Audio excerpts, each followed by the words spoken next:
ہم چھوٹے بچوں کو دیکھتے ہیں، سال 1.5 سال کا بچہ جو بول نہیں سکتا، ان کے سامنے والدین جو کام بھی کریں وہ اپنی آنکھوں سے دیکھتا ہے، سیکھتا ہے، پھر اس جیسے کرنے کی کوشش کرتا ہے۔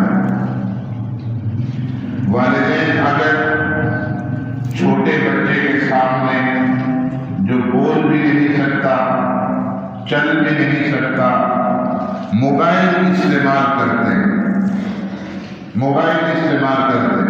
فون آ رہا ہے کان سے لگا رہے ہیں، فون آ رہا ہے کان سے لگا رہے ہیں۔ اب اگر وہ فون بچے نے دیکھ لیا کہ ٹیبل پہ پڑا ہوا ہے، بیڈ پہ پڑا ہوا ہے، اس کی آنکھ نے یہ چیز دیکھی ہے، وہ بچہ اٹھائے گا اور کان کے ساتھ لگائے گا۔ اسی طرح اگر گھر میں والدین قرآن کریم پڑھتے ہیں یا کوئی کتاب اٹھاتے ہیں اور اس کو پڑھتے ہیں، بیٹھتے ہیں، اس کو دیکھتے ہیں، تو وہ بچہ بھی کیا کرے گا؟ اس کے سامنے کوئی کتاب آتی ہے تو وہ بچہ بھی اٹھائے گا، کھولے گا، چاہے اس کو پھاڑ دے، وہ کوئی چھوٹے بچے پڑھتے نہیں سکتا، وہ اٹھاتے ہیں، کھولتے ہیں، کبھی سب ڈیگر۔ کیوں؟ انہوں نے اپنے والدین کو دیکھا۔ انسان بنتا ہے آنکھ سے، جو چیز دیکھتا ہے سے کرتا ہے۔ اگر یہ بچہ اچھی چیز دیکھے گا والدین سے، اپنے عزیز و اقربا کے پاس اچھی چیز دیکھے گا تو اچھا سبق لے گا، ایک اچھا فرد بنے گا۔ لیکن اگر یہ انسان، یہ بچہ اپنے عزیز و اقربا کو دیکھ رہا ہے لیکن صحیح استعمال وہ چیزوں کا نہیں کرتے، تو وہ بچہ بھی وہی چیز سیکھتا ہے۔ بچوں کو چھوڑ دیں، اگر ہم نوجوان کو بھی دیکھیں، آج کی نئی نسل کو بھی دیکھیں، تو وہ بھی اس آنکھ سے بد رہی ہوتی ہے۔ بڑی قیمتی چیز ہے کیا؟ جس کے پاس نہیں ہے، اس کی قدر انسان اس سے پوچھے۔ لوگ کہتے ہیں بڑے غریب ہیں، بڑے غریب ہیں، اللہ نے کروڑ پتی بنایا ہوا ہے، اللہ نے کروڑ پتی بنایا ہوا ہے، کیا کوئی یہ بندہ اپنی آنکھ بیچے؟ نہیں، کوئی نہیں بیچتا۔ تو نوجوان نسل آج کل میڈیا پر جو دیکھتی ہے، چاہے وہ فلموں کی شکل میں ہو، چاہے آج کل کھلاڑیوں کی میچ والوں کی شکل میں ہو، تو آپ حضرات گراؤنڈ بھی جاتے ہوں گے، حافظ صاحب آپ دیکھتے ہوں گے، وہ کہتا ہے میں فلانے کی طرح بال کرا رہا ہوں، یہ بندہ فلانے کی طرح بیٹنگ کر رہا ہے، وہ بندہ خود بھی کہتا ہے۔ خواتین جس خاتون کو دیکھتی ہے، جس کے کپڑے کو یا جس کے جو ہے بالوں کے طریقے کو دیکھتی ہے، تو اس کی خواہش یہ ہوتی ہے، تو آنکھ سے دیکھ لیجیے کہ میں بھی اس جیسے بنوں، اور کوشش بھی کرتی ہے، محنت بھی کرتی ہے۔ تو انسان اللہ والے فرماتے ہیں آنکھ سے بنتا ہے۔ اگر کوئی نوجوان اللہ والوں کے پاس آتا ہے، اس کے پاس اٹھتا ہے، بیٹھتا ہے، تو وہ کوشش کرتا ہے کہ یہ اللہ والے جیسے نماز میں اٹھ رہے ہیں، بیٹھ رہے ہیں، اس نے پڑھا کسی سے نہیں ہے،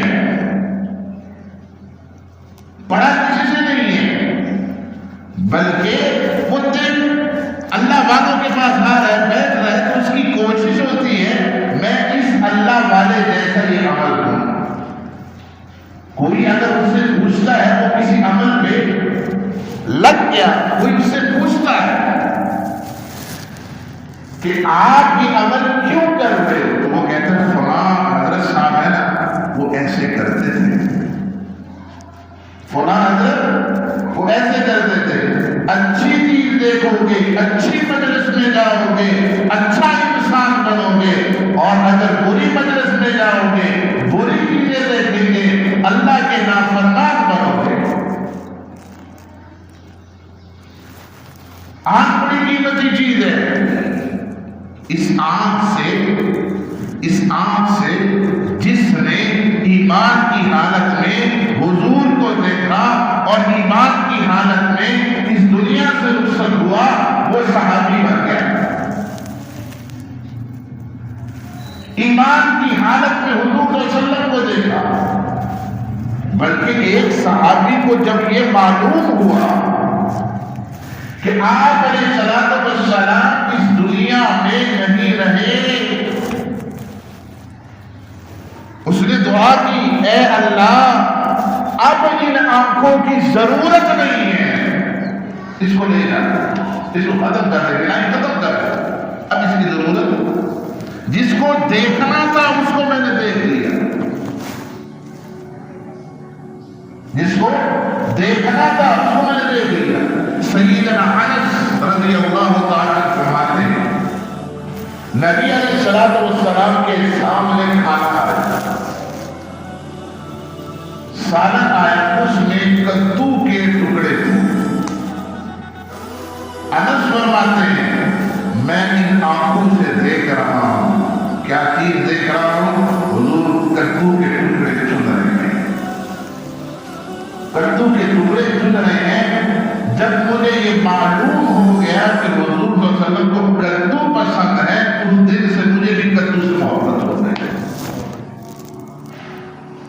تو انسان آنکھ سے بنتا ہے، بات کر رہی ہے آنکھ کا صحیح استعمال ہو۔ قرآن کریم میں جہاں کہیں اعمال کا ذکر ہے، وہاں اللہ تعالیٰ نے ایک لفظ ذکر کر کے اس سے عورتوں کو بھی خطاب ہے، مردوں کو بھی خطاب ہے۔ جیسے قرآن میں آتا ہے یا ایھا الذین آمنوا کتب علیکم الصیام، اے ایمان والو تمہارے اوپر روزے فرض کر دیے گئے ہیں۔ مراد اس سے مرد بھی ہے، عورت بھی ہے۔ یا ایھا الذین آمنوا فاغسلوا وجوہکم، اے ایمان والو اپنے چہرے کو دھو۔ اس سے مراد مرد بھی ہے، عورت بھی ہے۔ یا ایھا الذین آمنوا لا تقولوا راعنا، اے ایمان والو راعنا مت کہو، راعنا مت کہو۔ اس سے مراد مرد بھی ہے، عورت بھی ہے۔ صرف مرد مراد نہیں ہے، نہ صرف عورت مراد ہے، نہ صرف مرد ہوتا نہ عورت، لیکن اس نظر کا صحیح استعمال اتنا ضروری ہے کہ قرآن کریم میں سورۃ نور کے اندر اللہ نے مردوں کا الگ خطاب کیا، عورتوں کو الگ خطاب کیا۔ وَقُلْ لِلْمُؤْمِنِينَ، اور کبھی فرماتے وَقُلْ لِلْمُؤْمِنَاتِ،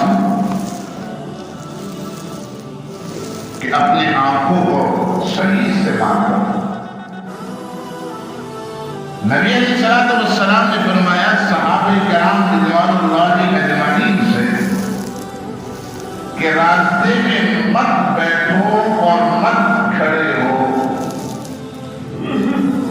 صحابہ کرام رضوان اللہ اجمعین نے نبی علیہ السلام سے عرض کیا یا رسول اللہ بعض دفعہ بڑی مجبوری ہوتی ہے،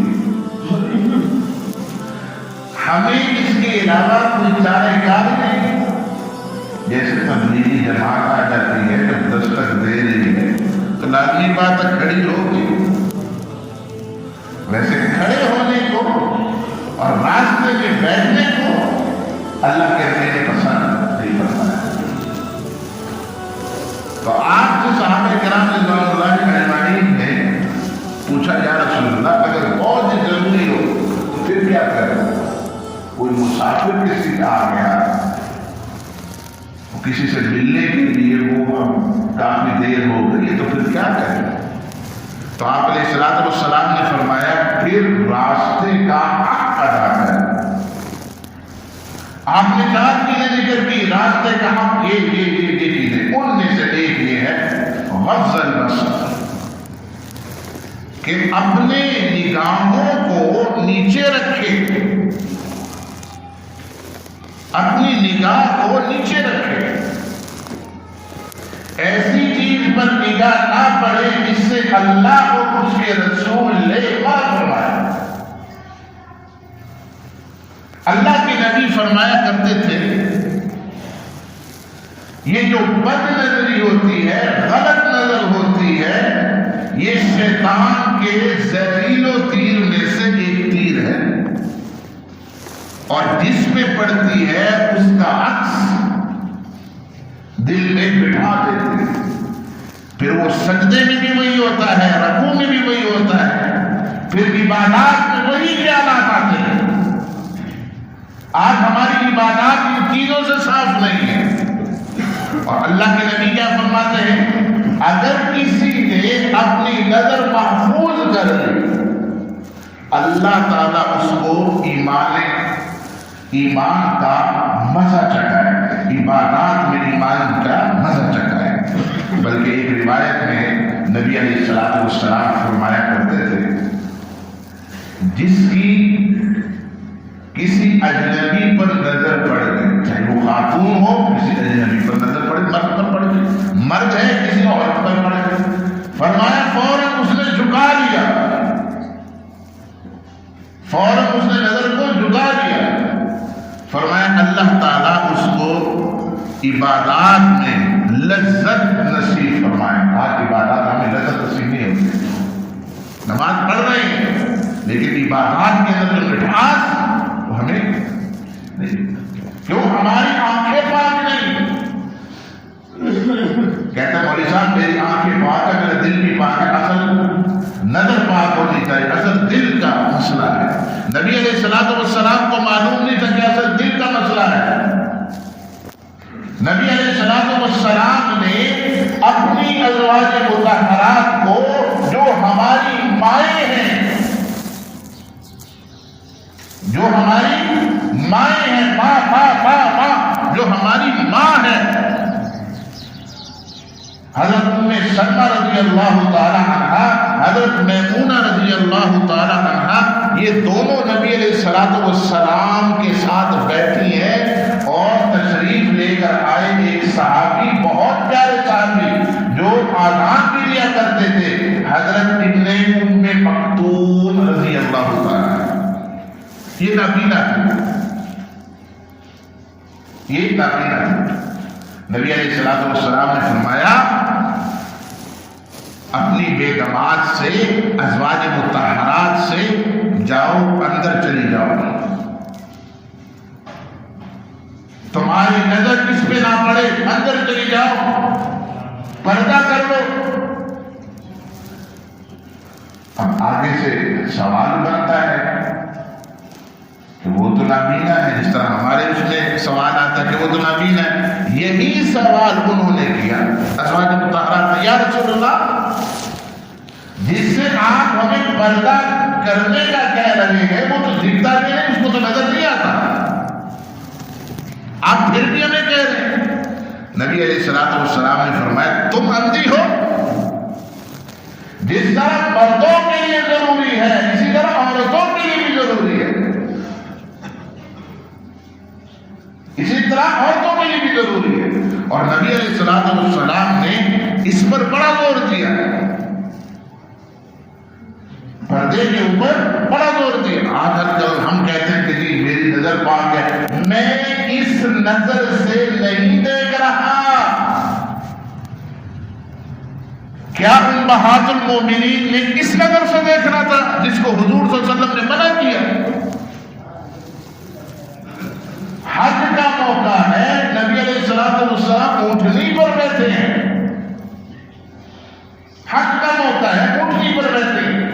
سوال کر رہے ہیں، آپ علیہ السلام جوابات دے رہے ہیں۔ ایک خاتون آئی نبی علیہ السلام کے ساتھ اونٹ پر، حضرت فضل جو حضرت عباس رضی اللہ تعالیٰ عنہ کے بیٹے تھے، یہ اونٹنی پر آپ کے ساتھ بیٹھے تھے۔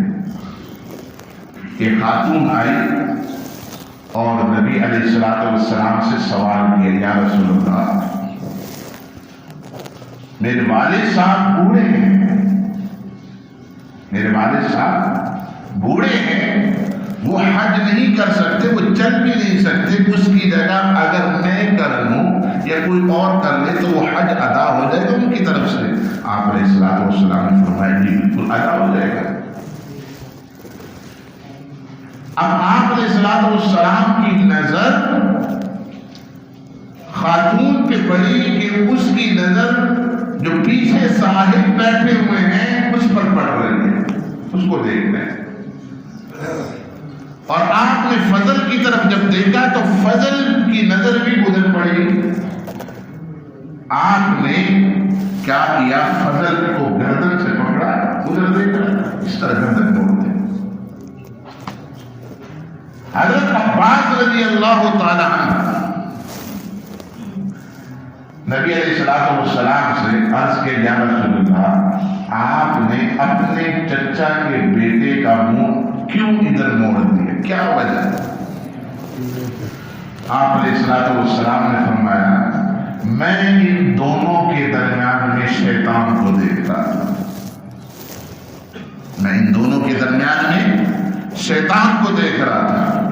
تو یہ نظر پاک ہوگی تو عبادات میں آپ کو لذات نصیب ہوگی، ایمان کی مٹھاس چاشنی نصیب ہوگی۔ اگر لذت جو ہے چاہتے ہیں عبادات میں تو نگاہ کو پاک رکھنا ضروری ہے۔ یہ نگاہ اللہ نے اس لیے نہیں دی کہ اس سے بد نظری کریں، یہ نگاہ اس لیے اللہ نے نہیں دی کہ ان چیزوں پر ہم ڈالیں جس سے اللہ اور اس کے رسول نے منع کیا ہے، بلکہ اس نظر سے بیت اللہ کو دیکھیں۔ بیت اللہ کو دیکھنا بھی ثواب، حضور فرماتے ہیں اس نظر سے زمزم کے پانی کو دیکھیں، زمزم کے پانی کو دیکھنا بھی ثواب۔ اس نظر سے آپ قرآن کو دیکھیں، قرآن کو دیکھنا بھی حضور فرماتے ہیں ثواب۔ اس نظر سے کسی عالم کو دیکھیں، حضور فرماتے ہیں اس نظر سے عالم کو دیکھنا بھی ثواب۔ حضور فرماتے ہیں اگر کوئی بندہ ان نظروں سے اپنے والدین کو دیکھتا ہے اس کو ایک حج عمرے کا ثواب دیتا ہے، ایک حج عمرے کا۔ صحابی نے پوچھا، یا رسول اللہ کہ اگر وہ دن میں 100 مرتبہ دیکھے، فرمایا اللہ اس بات پر بھی قادر ہے، اس کے خزانوں میں کمی نہیں ہے، اگر بندہ 100 مرتبہ بھی دیکھے تو 100 حج عمروں کا ثواب اللہ دے گا۔ تو اپنی نگاہ کو پاک رکھنا، نگاہ کو پاک رکھنا ہے۔ اور اللہ کی نعمتوں کی قدر بھی اسی میں ہے کہ اللہ تعالیٰ کی نعمتوں کی قدر اسی میں ہے کہ جس طرح استعمال کرنے کا اللہ نے حکم دیا اس کو اسی طرح استعمال کیا جائے، تو یہ اس کی قدر ہے۔ ہم جا بجا قرآن میں پڑھتے ہیں کہ ان اللہ علی کل شیء قدیر، دنیا میں بھی یہ معمول ہے اور دیکھتے ہیں اگر کسی بندے کو کوئی چیز عاریتن دے دی جائے، مالک نہ بنایا جائے، عاریتن استعمال کے لیے دے دی جائے، اگر وہ استعمال صحیح نہیں کرتا تو بندہ کیا کرتا ہے؟ لے لیتا ہے، صوفی تو میری گاڑی تباہ کر دے گا، تجھے میں نے گھر رہنے کے لیے دے عاریتن، تو نے تو اس کا بیڑا غرق کر دیا، شاباش نکلو، شاباش نکلو۔ جس طرح آج کل افغانیوں کو کہتے ہیں کہ شاباش نکلو، تم نے پاکستان کا تباہ و برباد کر دیا، تباہ و برباد کر دیا۔ تو کیا کرتے ہیں؟ اس سے لے لیتے ہیں، اسے وہ چیز لے لیتے ہیں۔ تو یہ جو جسم ہے یہ اللہ کی امانت ہے، یہ جسم کیا ہے؟ یہ اللہ کی امانت ہے۔ اس میں سے آپ کسی کو کوئی چیز ڈونیٹ بھی نہیں کر سکتے۔ لوگ جو ہے کیا کرتے ہیں؟ لوگ ویرا کہتے ہیں یہ میری آنکھ فلانے کو میرے مرنے کے بعد دے دے، یہ جائز نہیں، حرام ہے۔ انسان کی ایک جز یہ اس کے پاس اللہ کی طرف سے امانت ہے، اس کا تو مالک ہی نہیں کہ تو کہتے کہ میری یہ چیز، میرے گردے، میرے فلاں کو جو ہے وہ کیا کر دو، وہ دے دو، خیراتی اداروں کو وہ دے دو، بالکل حرام ہے۔ تو اسی طرح اس جسم کا مالک اللہ اگر آپ آنکھ کا صحیح استعمال نہیں کریں گے، کان کا صحیح استعمال نہیں کریں گے، آپ ہاتھ کا صحیح استعمال نہیں کریں گے، زبان کا صحیح استعمال نہیں کریں گے، جو خدا دینے پر قادر ہے یہ نعمتیں، وہ خدا لینے پر بھی قادر ہے، وہ لینے پر بھی قادر ہے۔ تو ہمیں ان نعمتوں کا صحیح استعمال کرنا چاہیے۔ اللہ تبارک و تعالیٰ جو سنا ہے، مجھے آپ سب کو اس پر عمل کرنے کی توفیق عطا فرما دے۔